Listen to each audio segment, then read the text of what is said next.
I keep thinking about this one number I came across recently, and it's honestly been haunting me a little bit. It completely flips this huge assumption we all have in business. Yeah. 82% of small businesses that close their doors, that completely fail, they actually say they never lacked a great product. Oh, man. Yeah. That is the quiet contradiction of this whole industry, right? Right, because if the product genuinely solves a problem and, the market actually exists for it, the default assumption from almost everyone is that the company just didn't hustle hard enough to sell it. Yeah. Like they just didn't grind enough. Exactly. And that points to this massive, just brutal diagnostic error that so many companies make the second they start struggling. You know how it is. They see a stalled pipeline, they see totally exhausted reps, and they immediately classify it as a sales problem. Oh, 100%. The manager steps in and it's just, panic mode. Right. The reflex is always just to push harder. Yeah. Mandate more cold calling, push for these really aggressive discounts, and demand that the team essentially just brute force the product into the market. Which, let's be honest, that almost never works. Yeah. Because the underlying issue isn't about a lack of effort. It's not even a lack of sales skill most of the time. What we are really unpacking today is this hidden, quiet, internal war going on in almost every single company. It's everywhere. It really is. It's this unacknowledged disconnect between sales and marketing. So the mission for our conversation today is to figure out exactly where marketing ends and where sales actually begins. Because understanding that boundary, I think, it fundamentally changes how you persuade, how you build trust, and ultimately how you grow a business without just burning yourself out. Yeah, and to really grasp why these two departments inevitably clash when you leave them to their own devices, we kind of have to look at the human psychology behind it. Sales and marketing are actually engineered to speak to two entirely different operating systems in the human brain. Which is fascinating to think about. It really is. You basically have two distinct types of persuasion happening. First, you have broad reach persuasion. That is strictly the domain of marketing.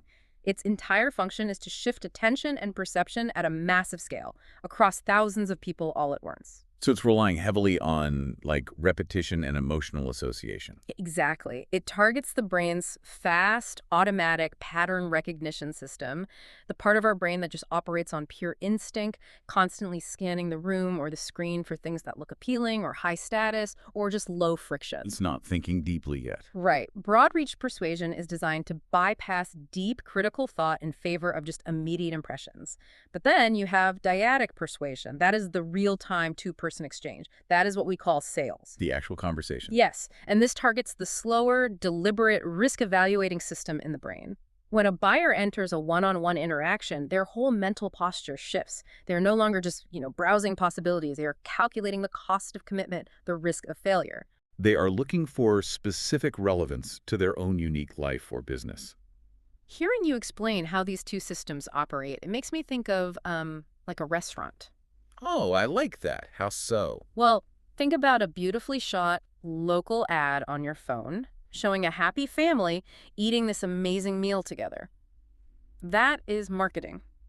It speaks to that fast-acting part of the brain, right? It creates a sudden craving and the initial desire to just walk through the front door of the restaurant. Hey, you see the burger and you want the burger. Exactly. But once you actually sit down at the table, the dynamic completely changes. The server who walks up, reads your mood, answers your specific questions about the menu, gets you to order an expensive appetizer, and makes you feel taken care of so you actually want to come back next month.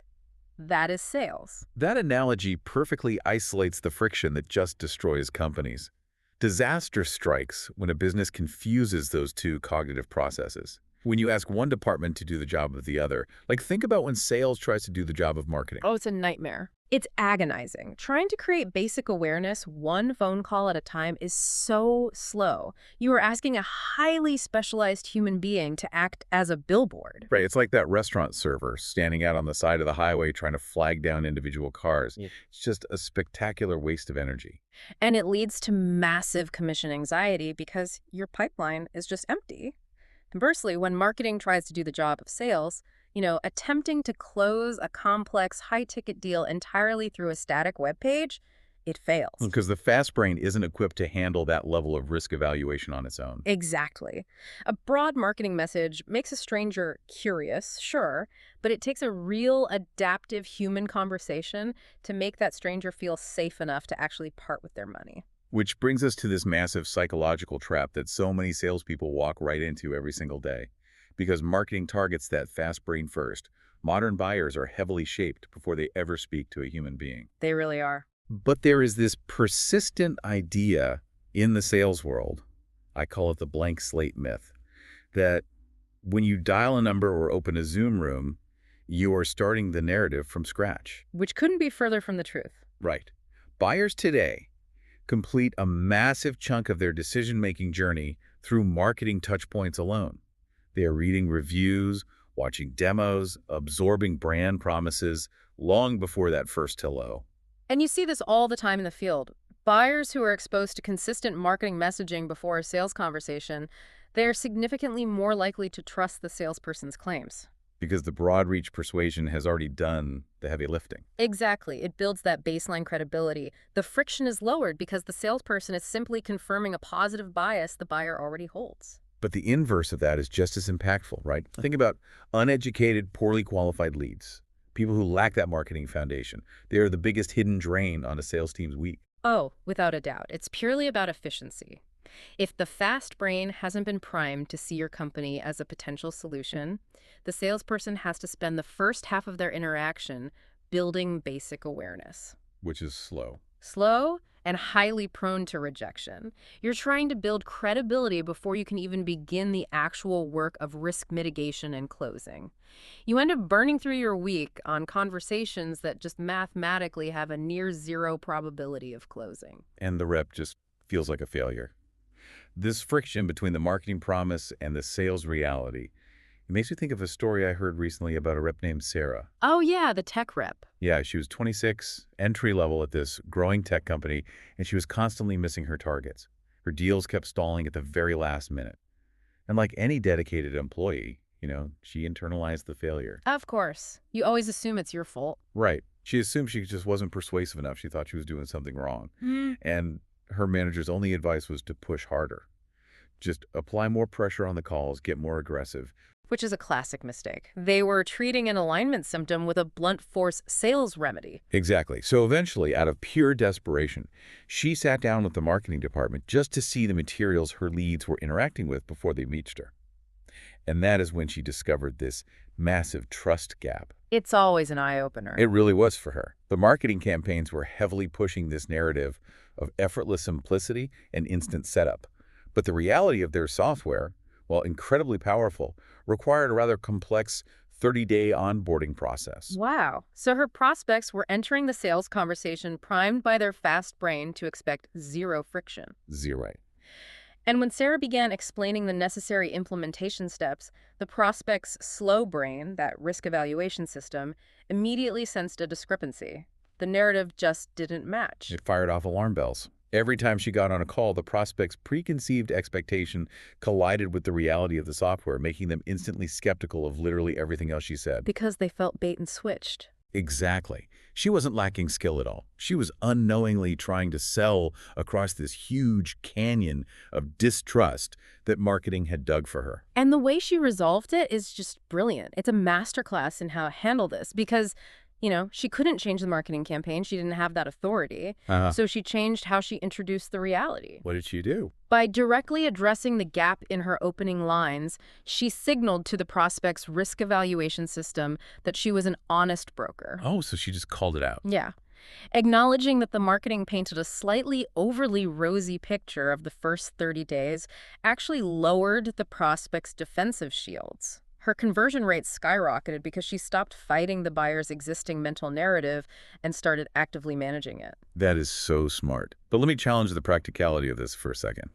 If I am a hungry salesperson and my target, my commission, my livelihood is tied strictly to my quota, asking me to spend my limited time reviewing marketing materials feels like asking a sprinter to study shoe manufacturing instead of running on the track. I hear that all the time. Right. Doesn't that also require a level of trust in the marketing department that most salespeople, frankly, just don't have? The stereotype is that sales views marketing as this department that just makes pretty pictures totally disconnected from the reality of the trenches. Oh, the tribalism between the departments is very real. You see it in almost every mid-sized company. But ignoring marketing because of that tribalism is pure self-sabotage. Why do you say that? Because salespeople who actually understand and reinforce prior marketing messaging close deals in fewer conversations. It removes all the guesswork. If you don't know what the prospect has already been promised, you spend precious time probing in the dark, testing different pitches until one maybe resonates. While running the risk of contradicting something they read on your website yesterday, which instantly kills your credibility. Precisely. That is the true danger. Taking 15 minutes a week to review current marketing campaigns allows the salesperson to accelerate the trust-building phase. You aren't studying Q manufacturing. You are studying the map of the track you are about to run on. That is a great way to put it. Which brings us to some actual actionable tactics for bridging this gap, starting with something called the bridge question. I was reading about a field rep named Robert who utilized this brilliantly. Oh, I love Robert's approach. Yeah, he completely replaced his standard discovery questions with one simple opening line. He would just ask, what specifically caught your attention before you reached out to us? It is so simple, but it acts as a total cognitive pattern interrupt. Normally, a salesperson asks a really generic question like, so what are you looking for today? Which everyone hates answering. Right. It prompts the buyer to give a very guarded, high-level answer. But Robert's question forces the buyer to recall the specific marketing trigger that activated their fast brain in the first place. It gives the rep the exact coordinates of the buyer's current mental map. Instead of guessing which of the 10 possible product benefits the buyer actually cares about, Robert immediately knew the specific hook that brought them to the table. Exactly. And then he could tailor his entire risk mitigation pitch around reinforcing that one specific promise. And building on that, I think the next critical habit for a salesperson is to just stop pitching from zero. Pitching from zero. Yeah. If a prospect has already been educated by marketing, your job is not to recite the headline of the brochure. Doing so actually causes cognitive fatigue in the buyer. They feel like they aren't being heard. Because you're treating them like they know nothing. Exactly. Your role in the conversation is to provide specific proof, handle nuanced doubts, and guide them safely through the commitment process.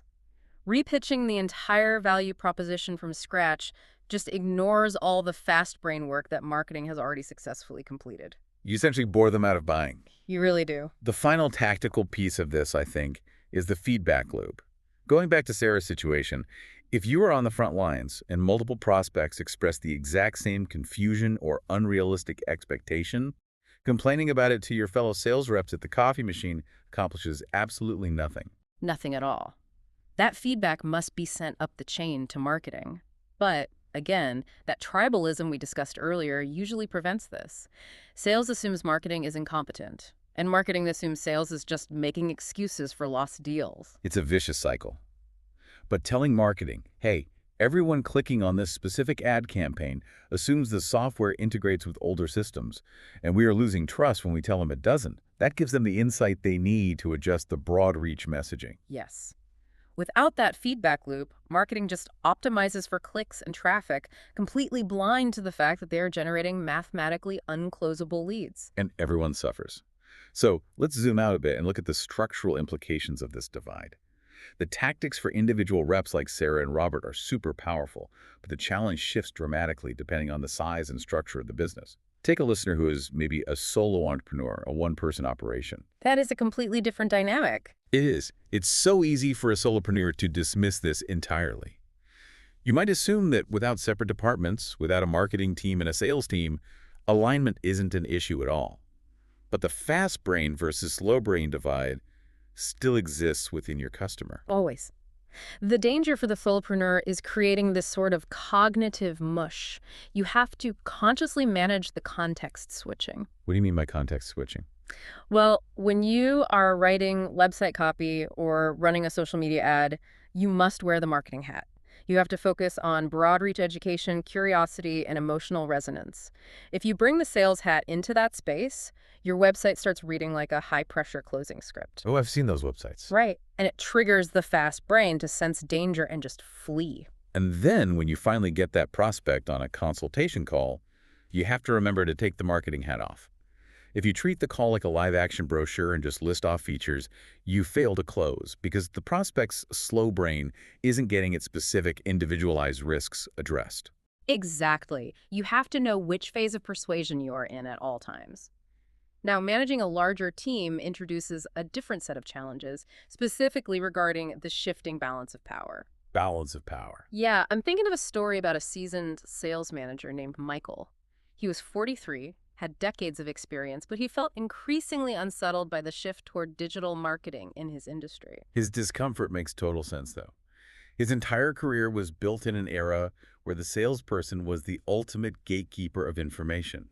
You prospected, you made the cold call, you introduced the company. The salesperson controlled the narrative from chapter 1.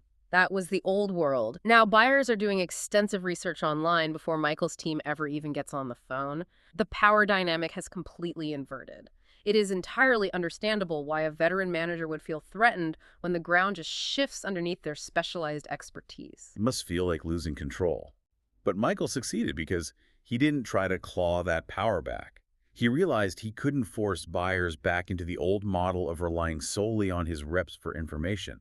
No, you can't fight the tide. Right. So instead of demanding his team hit the phones harder and ignore the internet, he instituted a mandate that his reps had to review marketing content weekly, treating it with the exact same gravity as their product training. Which is brilliant. He turned digital marketing from a threat to his team's authority into an asset for their efficiency. By ensuring his team possessed digital fluency, knowing exactly what articles, what videos, and competitive comparisons the prospects had already consumed, he eliminated the redundancy in their pitch. They stopped treating the buyers like blank slates and started leveraging the momentum marketing had already generated. And the financial implications of this kind of management shift are staggering. Companies with strong structural alignment between sales and marketing see meaningfully higher conversion rates precisely because of this reduced friction. And it goes way beyond just the initial close. It impacts long-term revenue massively. Tightly aligned companies retain over 100% more customers year over year compared to companies operating in silos. 100%. 100% difference in retention. That isn't just an optimization trick, that is a completely different business model. It speaks to the life cycle of trust, really. Churn happens when the expectation set during the marketing phase does not match the reality experienced during the usage phase. Like Sarah's 30-day onboarding problem. Exactly. Sales is the bridge connecting those 2 points. If the salesperson effectively aligns the prospect's fast brain expectations with the slow brain reality of implementation, there is no bait-and-switch feeling. The customer experiences a seamless journey, which just breeds deep, long-term loyalty. But when marketing and sales are fundamentally misaligned on who the ideal client even is, the business bleeds capital through both lost deals and massive churn. It's a leaky bucket. So distilling all of this down, we are looking at a fundamental shift in how to approach growth. Marketing provides the broad reach, targeting the fast brain to spark curiosity and build baseline trust at scale. Sales provides the dyadic, one-to-one dialogue, targeting the deliberate brain to mitigate specific risks and secure commitment. Beautifully said. Pitting them against each other or asking one to do the job of the other just guarantees burnout. But aligning them creates a system where a salesperson never has to start a conversation from zero. And whether you are trying to scale a startup, hit a demanding target, or simply influence decisions more effectively in your professional life, realizing that you are stepping into the middle of a story, not writing the opening lines, is a massive advantage. It takes the pressure off. It really does. You don't have to carry the entire weight of persuasion alone.